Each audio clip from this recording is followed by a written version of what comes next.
Hawar ki hat pen dak tara lang sulong ining kang sam kilun ke kan pen ining karong alon pen sinong ke lang dun la sini ke epini dak jo hawar ke hat pen pini duyu kham huri tok biarong pen karihan sepi nilimen ke angke lun neng long ki po mandu karaan atum nang lo non nerun nang lo non nerun long ki po mandu ajar nam jendun acara nam jendun mekaran atum malin nong we unang lo non neru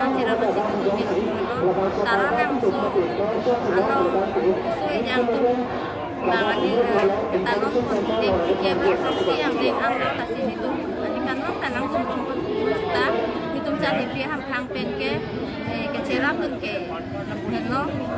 jong ladak risoi yang tumdat padu cot ta cok ke ditum rosar besar sapi sak padu pakai pen tum serap pun nang ke alam ke gitu kok atima dak anikan rang ke nang ni ibu nanti ibu tadu sedang ke itu lah jadi dia ham tum pen ni ibu ganti ibu lo sedame itu jong kirim cepi pon kirim cepi pon lah hang itu gitu ke long tang atum kanan tang itu kirim dalam cepi pon sini itu akhir dulu ke hang pintu sih itu nak tara langsung long lam nama cetong silaan lo itu ke dimitang ya bang kitang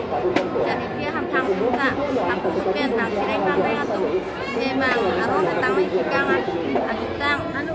bagian nang ni sini itu laan nang cirama itu jadi dia ham tak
bang hay là cái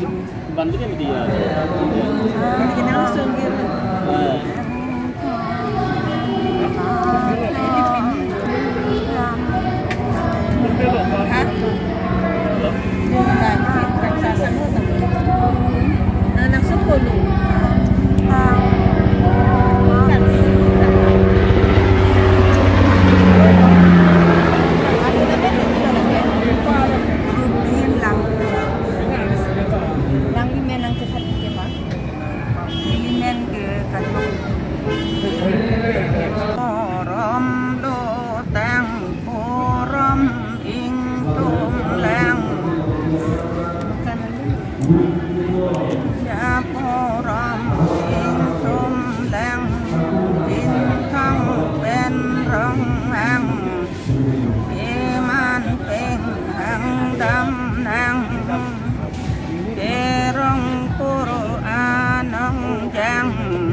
Men ke sikain tipi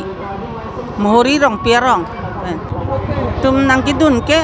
alira cham ki pidun si nang kidun kilun pusi ni tum nang kidun kan troksi bag dolo ni tum nang kidun lasi lundun bom lo belek tak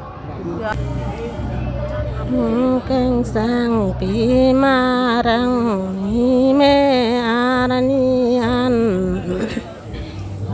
han lerong sang doni klang rong sang acoran tin me long le lang tin me long le lang pajire nang gilang mang keng sang pi marang